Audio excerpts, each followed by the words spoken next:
నామానికి మహిమ గాక. అధ్యక్షులుగా చేస్తున్న తమ్ముడు సత్యనారాయణకి, అలాగే ఇప్పటి వరకు మరి పాటలు పాడి, ప్రత్యేక పాటలు పాడి, మరి సాక్ష్యాలు చెప్పి, మరి దేవుని నామాన్ని మహింపరిచిన ప్రతి ఒక్కరికి కూడా కూడుకు తరపున ప్రత్యేకమైన వందనాలు తెలియపరుస్తున్నాను పిల్లరా. మరి దేవుడు మనకి జరగబోయే ఉన్న ఎదర కార్యక్రమం ఉన్నారు కాబట్టి మరి కొన్ని నిమిషాలు మాత్రమే వాక్యం పంచుకోమని నాకు సమయం ఇచ్చినారు.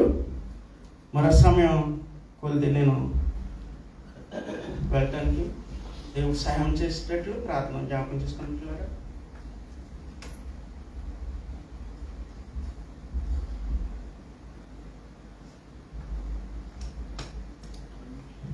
హల్లెలూయా. మరి నేను సంఘ క్షేమాభివృద్ధి కొరకు మాట్లాడాలని ఆశపడుచున్నాను పిల్లరా. మరి సంఘం ఎలాగ ఏర్పడ్డది, మరి ఎలాగా మన అపోస్తలులు, ఆయన శిష్యులు అలనాడు సంఘాన్ని ఎటు రీతిగా వారు కట్టి ఉన్నారో, మరి మొదటి శతాబ్దంలోకి నేను వెళ్ళాలని ఆశపడుచున్నాను. ఎందుచేతనంటే మరి సంఘం మరణము ఆయన్ని బంధించి ఉంచుట అసాధ్యం. ఎందుచేతనంటే ఆయనలో పాపం లేదు. మరి పాపం లేని కారణాన్ని ఆయన మరణం నుంచి లేచి ఉన్నారు. లేచి మరి అలనాడు ఆయన 33.5 సంవత్సరాలు సేవ పరిచర్య చేసి ఆయన శిష్యులుగా ఏర్పాటు చేసుకుని కొంతమందిని మరి ఈ ప్రకారంగా మీరు చేయండి అని వారు చెప్పినప్పుడు వారు శిష్యులు కూడా జంకి ఉన్నారు ఆయన్ని ప్రచురం చేయటానికి. మరలా ఆయన పునరుత్థానుడై లేచి వీరికి కనిపించి, ఇదిగో మీరు మేడగదిలో ఉండండి, మీకు పరిశుద్ధాత్మ నేను పంపిస్తాను అని చెప్పి ఆయన మరి మేడగదిలోకి 120 మంది మేడగదిలో ఉండగా మరి ఆయన పరిశుద్ధాత్మను పంపించి వారిని ధైర్యపరిచి, మరి నేను మీకు చేసిందంతా మీరు సాక్షులై నాకు ఒక ప్రపంచం అంతా మరి తిరిగి ఇది నిజము, ఇది మా కళ్ళెత్తట జరిగిన సాక్ష్యము అని చెప్పి మరి వారికి చెప్పినప్పుడు వారు ధైర్యపడి ధైర్యం తెచ్చుకుని భయపడ్డారు పిల్లరా. భయపడితే ఆయన పరిశుద్ధాత్మను పంపించి వారిని ధైర్యపరిచారు. అప్పుడు మొదలుపెట్టిన వారి పరిచర్య మరి శిష్యులు హతసాక్షులు అయిపోయారు 11 మంది. ఈ 11 మందిని చంపేస్తే క్రైస్తవ్యం అనేది ఉండదు, తుడిచిపెట్టిపోతుంది అనుకున్నారు.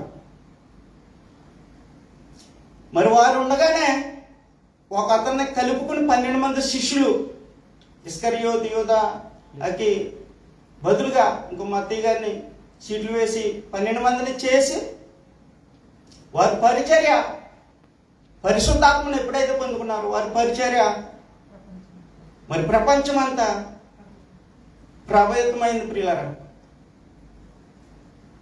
మరి అలనాడు వారు చావుకైనా సిద్ధమే కానీ మేము పరిచర్య ఆపము అనేసి రాడులతో కొట్టి చంపటం, మరి హతసాక్షులుగా చంపిన మరి ఇప్పటికీ అదే కొనసాగుతున్నది. మరి ఎంతమందిని హతసాక్షులుగా చంపుతున్నారో అంత ప్రభావితమవుతున్నది క్రైస్తవ్యం. ఇది నిజము అనటానికి రుజువు ఇది ప్రియులారా. మరికొన్ని విషయాలు మనం చూద్దాం. అలనాడు భక్తులు, శిష్యులు, అలాగే అపోస్తలులు కట్టిన సంఘాల కొరకు కొన్ని జ్ఞాపకం చేసుకున్నాం మనకున్న సమయంలో. ఎఫెసీ పత్రిక 4:16 సార్ చూద్దాం. 4:16.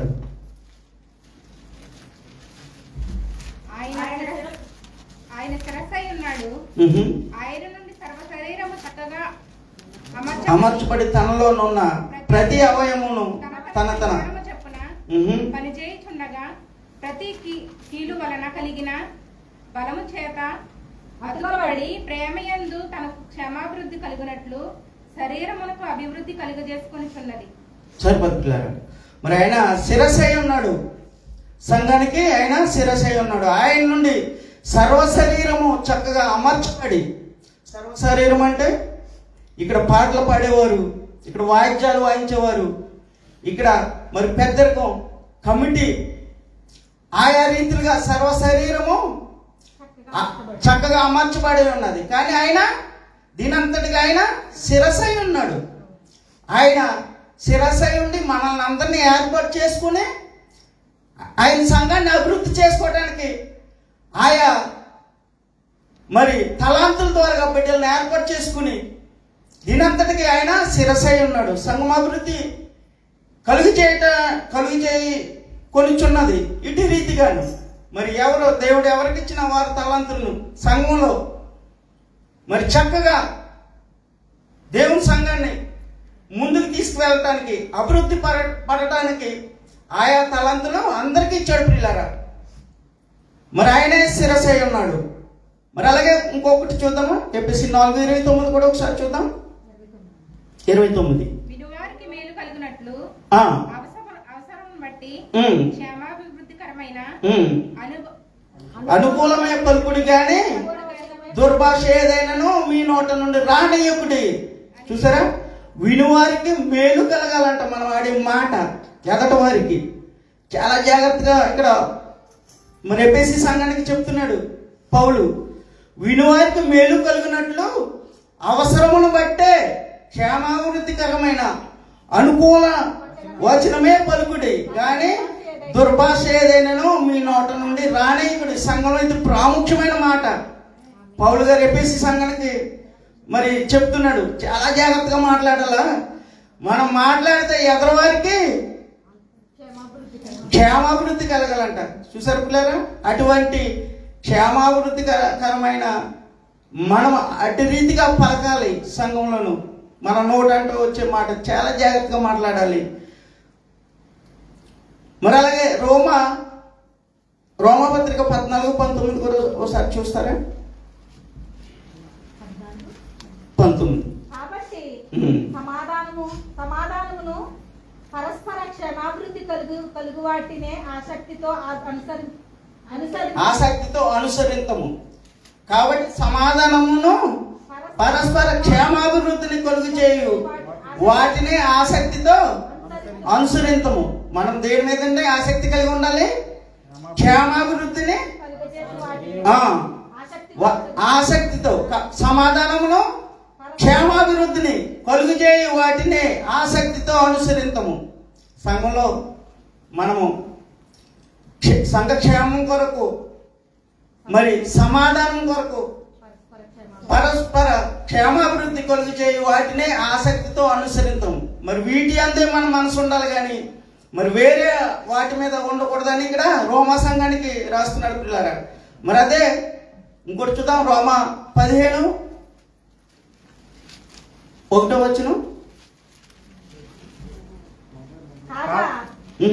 బలవంతులమైన మనలను మనమే సంతోషపరచుకొనక బలహీనుల దౌర్బల్యములను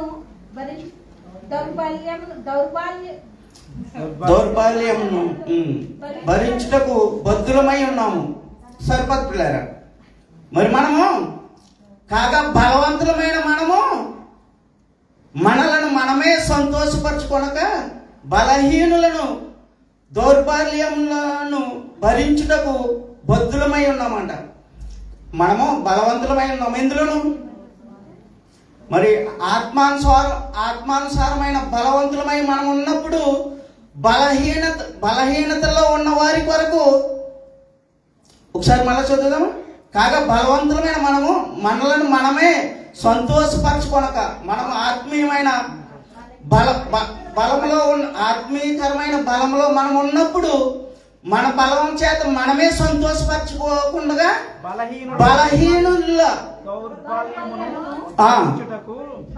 భరించుటకు బద్ధులమై ఉన్నాం. చూసారా పిల్లరా, మనము ఆత్మీయానుసారమైన బలంలో మనం ఉన్నప్పుడు మన ఎదుట బలహీనులై ఉన్న వారి కొరకు మనము వారిని ఆత్మీయ స్థితిలోకి తీసుకురావడానికి బద్ధులమై ఉన్నాము. చూసారా, మనం ఒక మేలు పొందుకున్నాం ప్రియులారా.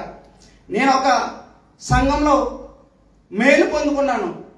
ఆత్మానుసారమైన మేలు పొందుకున్నప్పుడు నాకు నేనే దాని యందు నేను సంతోషపడిపోయి దాని యందు నేను మరి ఇదైపోకూడదు. దాని ద్వారాగా ఎదట వారిని కూడా ఆత్మీయ స్థితిలోకి తీసుకురావడానికి ప్రాకులు పడాలి. ఇది సంఘ క్షేమాభివృద్ధి ప్రియులారా. మరి మరొకటి చూద్దామా? రెండో వచనం కూడా ఒకసారి చూస్తారా? 15:2 రోమా. తన పొరుగువానికి క్షేమాభివృద్ధి కలుగునట్లు మనలో ప్రతివాడును మేలైన దాని యందు అతన్ని సంతోషపరచవలనంట. తన పొరుగువాని క్షేమాభివృద్ధి కలుగునట్లు మనలో ప్రతివాడును మేలైన దాని యందు అతనిని సంతోషపరచవలనంట. చూసారా, వాక్యం తెలిసిన ఎవరైనా సరే వాక్యం తెలిసిన బిడ్డ తన పొరుగు వారి కొరకు పాటలు పాడాలి అనేసి ఇక్కడ. అప్పుడే సంఘమైన ఇల్లు అయినా అభివృద్ధి చెందాలంటే ఇప్పుడు నీవు పొందుకున్నది ఇతరులకి లేదనుకో, వారికి నువ్వు పొందుకున్నది వారికి విరిచి పంచి వారిని కూడా అభివృద్ధిలోకి తీసుకొస్తే అప్పుడు అంటాను పిల్లరా, ఇల్లైనా మరి సంఘమైనా అభివృద్ధి పడుతుందంట. అటు రీతిగా మనం ఉన్నామా? ఉండాలి. మరి 1 తెస్సలోనికీయులకు 5:11 కూడా ఒకసారి చూద్దామా?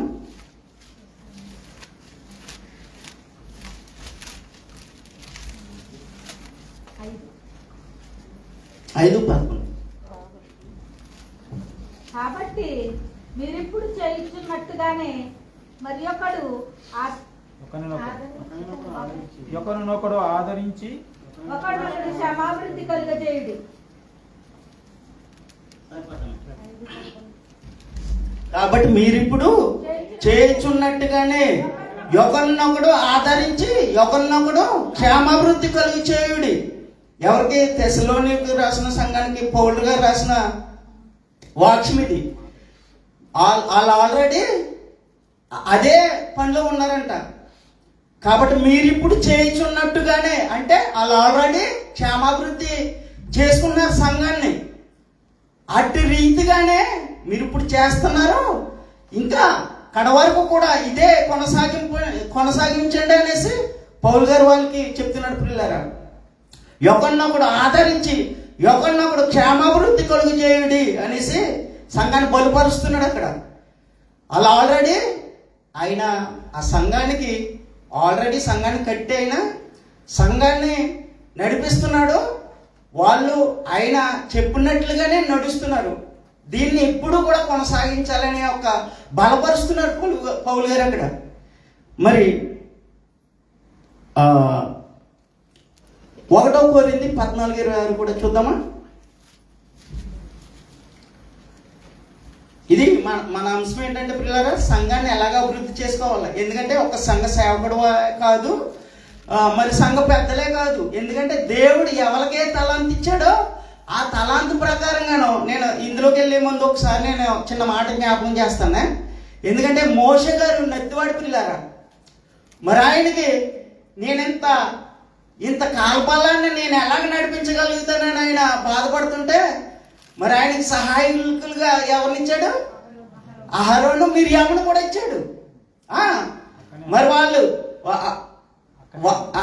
నడిపించే ఆ ప్రక్రియలో ఎంత బాధ వచ్చినా ఎంత శోధన వచ్చినా ఆయన నిలబడ్డాడు పిల్లారా. మరి నిలబడి ఆయన నడిపించి లాస్ట్కి మరలా యెహోషువ గారిని సిద్ధపరిచి మరలా ఆయన బాధ్యత మరలా యెహోషువ మీదకి ఇచ్చి ఉన్నాడు పిల్లారా. మరి సంఘం కట్టడంలో ప్రతి ఒక్కరి బాధ్యత ఉన్నది. అందరూ కూడా సంఘం కొరకు పాటలు పాడాలి. ఆయన ఒకనొక సమయంలో మరి ఇత్రో గారు తెలుసు కదా, మోషే గారు మామయ్య గారు, ఆయన దగ్గరికి వెళ్ళిపోయి ఆయన నన్ను ఎలా బాధలు పెడుతున్నారు అన్నప్పుడు ఆయన చిన్న సలహా చెప్పారు ఇత్రో గారు. అది నేను ఇప్పుడు చూపించిన కానీ అంశము ఏమన్నాడంటే, నీకు భారం అయిపోయింది కదా ఇది, ఎలా ఇత్రో గారితో నడుస్తుంది ఈ సంఘాల్లోనూ. నువ్వు 10 మందికి ఒకరిని, 100 మందికి ఒకరిని, 50 మందికి ఒకరిని నాయకుల కిందకు పెట్టు. ఒకరు సెక్రటరీగా, ఒకరు ప్రెసిడెంట్ కింద, ఒకరిని జాయింట్ల కింద అలా పెట్టి నీకు భారమైంది కదా, వాళ్ళ మీద చెప్పు బాధ్యత. ఎక్కడేం జరుగుతున్నది వాళ్ళు అట్టుకొచ్చి మళ్ళీ నీకు చెప్పేటట్లు నువ్వు నాయకుడిగా ఉండు అన్నాడు. నీకు భారం అవుతుంది కదా పని, ఈ విధంగా చేయనేసి ఇత్రో గారు కూడా మామయ్య గారు, మోషే గారు మామయ్య గారు ఆయన కూడా సలహా చెప్పాడు. అటు రీతిగానే ఇప్పుడు సంఘాలు నడుస్తున్నాయి పిల్లలారా. మరి అలాగా మనం కూడా సోమరాజు పాష కదా ఆయనే చూసుకుంటాడు అని కాకుండా దేవుడు మనకిచ్చిన తలాంతులు స్త్రీలు చక్కగా మనకన్నా ముందు వచ్చి మరి సంఘం కొరకు ఎంతో మరి కన్నీరు కార్చి, మన కుటుంబాల కొరకు, మన సంఘాల కొరకు కన్నీరు కార్చి ప్రార్థన చేస్తున్నారు. మరి సంఘం అభివృద్ధి చెందాలంటే వారి ప్రార్థన ఎంత అవసరం. అలాగే మరి ఇక్కడ వాయిద్యాలు వాయించుతున్న బిడ్డలు చక్కగా వాయిద్యాలు వాయించబట్టే మరి పాటలకు కళ ఉంటుందా పిల్లరా. మరి పాటలు పాడేవారు, చక్కటి తలాంతులతో పాటలు పాడదు. చెల్లి చక్కటి పాట పాడింది. అలాగా ప్రతి ఒక్కరము మరి కమిటీ వారు ఉన్నారంటే వారు ఎంతో శ్రమ పడతారు. మరి చిన్నబాబు తమ్ముడు ఉన్నాడంటే ఆయన పరిచర్య అసలు చాలా ఎక్కువ. మరి ఆయన చేస్తున్న పరిచర్య చాలా ఎక్కువ సంఘంలోను. మరి అలాగా దేవుడు ఒక్కొక్కరికి ఒక్కొక్క తలాంతి ఇచ్చినప్పుడు ఆ తలాంతిని దేవుని కొరకు మనం వినియోగిస్తే అదే సంఘానికి, కుటుంబానికి ఆశీర్వాదం ప్రియులారా. అదే అభివృద్ధి చెందడం అంటే. మరి నాకు ఇచ్చిన సమయం అయిపోయింది, కానీ మరి నేను కంక్లూడ్ చేయాలంటే ఒకసారి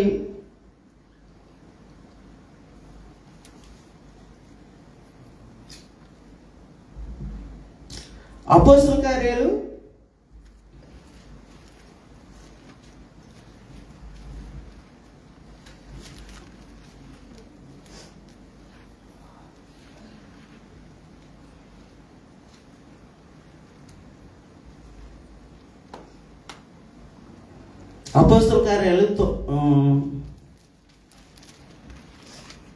9:31 చూద్దాం ఒకసారి. కావున యూదయ, గలిలయ, సమరయ దేశాలంతటా సంఘము క్షేమాభివృద్ధి నందుచు సమాధానము కలిగి ఉండెను.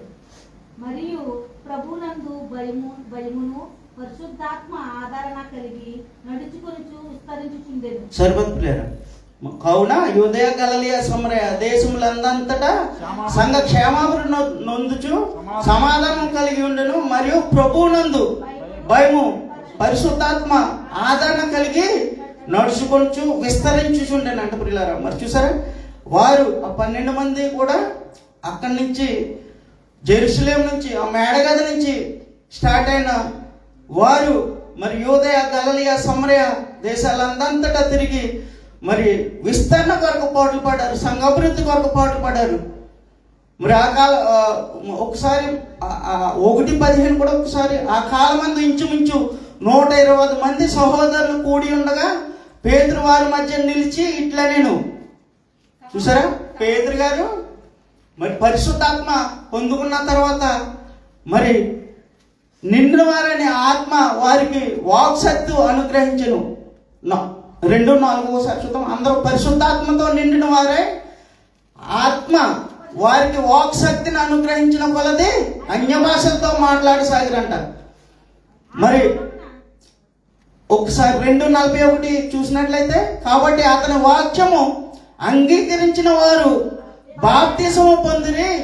ఆ దినమున ఇంచుమించు 3,000 మంది చేర్చబడ్డారు అనుకుంటున్నారు. 120 మందిగా మరి మేడగదిలో పరిశుద్ధాత్మను పొందుకున్న వారు చూసారు. మీకు తెలుసా, యేసుక్రీస్తు వారు తమ్ముళ్ళు ఉన్నారు.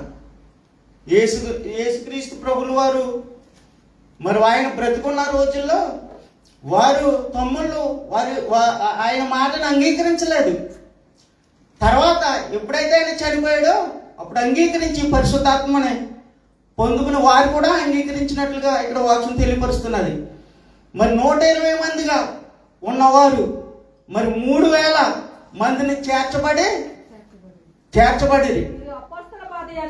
అందును సహవాసమందును రొట్టు విరిచిడి అందును ప్రార్థన చేయటందును ఎడతెగకై ఉండిరి. 43 కూడా. అప్పుడు ప్రతివానికి భయం కలిగెను మరియు అనేక మహాత్కార్యములను సూచక క్రియలను జరిగెను. తర్వాత 22:44 కూడా ఒకసారి చూద్దాం. విశ్వసించిన వారందరూ ఏకంగా కూడి తమకు కలిగినదంతయు సమిష్టిగా ఉంచుకొనిరి. 45 కూడా. ఇది కాక వారు తమ తమ స్థిరాస్తులను అమ్మి అందరికీ వారి వారి అక్కర కొల్లది పంచిపెట్టిన. చూసారా పిల్లలు? ఒకసారి ఇక్కడ ఆగుదామే. వారంట చరాస్తి స్థిరాస్తి. చరాస్తి అంటే ఎందుకు వస్తుంది? చరాస్తి అంటే బంగారము లేదా బైకులు లేదా కార్లు, ఇవి చరాస్తిలోకి వస్తాయి. స్థిరాస్తి అంటే భూమి, ఇల్లు, ఇవన్నీ కూడా పరిచర్య కొరకు అమ్మివేసి వారు పంచిపెట్టారంట. చూసారు ప్లేరా? అంటే సంఘాలు విస్తరించడానికి వారు చేసిన త్యాగము. వారు ఈవేళ ఈ బేతేల్ సంఘం ఇలాగా నడుస్తున్నదంటే దాన్ని పుచ్చుకునే కదా మరి మీరు అందరూ లైఫ్ స్పాన్సర్స్, మనందరము మరి వేళ ఇన్ని వేల సైకిల్ మనం కడుతున్నామంటే మరి ఆ వాక్స్ ప్రకారం మనం జీవిస్తున్నాము, ఆ వాక్స్ ప్రకారం మనం అనుసరిస్తున్నాం. కాబట్టి మీరు చక్కటి దేవుడు మీకు ఇచ్చిన తలాంతులను బట్టి మరి దేవుడు మీకు ఇచ్చిన మరి ఆయన ఇచ్చిన ఆ జీతాల్లో నుంచి మరి దేవుని కొరకు తీయాలి కొంత ఆయన తీసి మరి పరిచర్యలో మీ వంతు మీరు సహాయం చేస్తున్నాడు దేవుడు. మరి మీ కుటుంబాలను బహుగా దీవించును గాక. మరి 46 కూడా ఒకసారి చూసినట్లయితే మరియు వారే కనమస్కులై ప్రతిదినము దేవాలయంలో తప్పక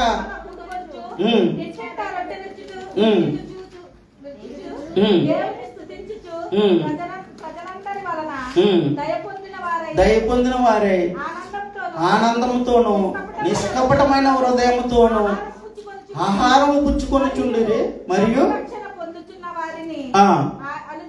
అనుదినము వారితో చేర్చుచుండిరి. చూసారా పిల్లారా? మరియు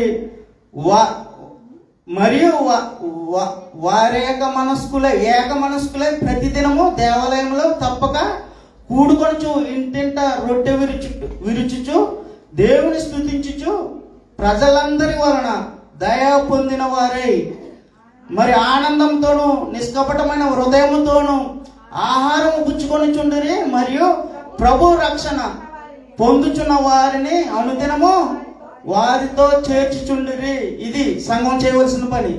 మరి మనకి ఎక్కడన్నా వాక్స్మందన బిడ్డలు ఉన్నారంటే వారిని అమ్మ సెలవు తీసుకుంటారా, లేకపోతే మీకు తెలిసిన ఫ్రెండ్స్ ఒకవేళ నిజంగా వారికి సెలవు లేదనుకో, పర్మిషన్ ఉన్నదనుకో, సంఘ పెద్దలకు తెలియపరిచి వారిని సంఘంలోకి చేర్చడానికి మన వంతు ప్రయత్నించండి ప్లేరా. మనం దేవుని ఆత్మీయతను మనం పొందుకున్నాము, మరి ఆయనలో మనం ఆనందిస్తున్నాము. మరి ఈ వాక్యం అందిన బిడ్డల కొరకు మనము అందించే వారిగా ఉండాలి, వారిని ఆయన సన్నిధికి నడిపించే వారిగా మనం ఉండాలి.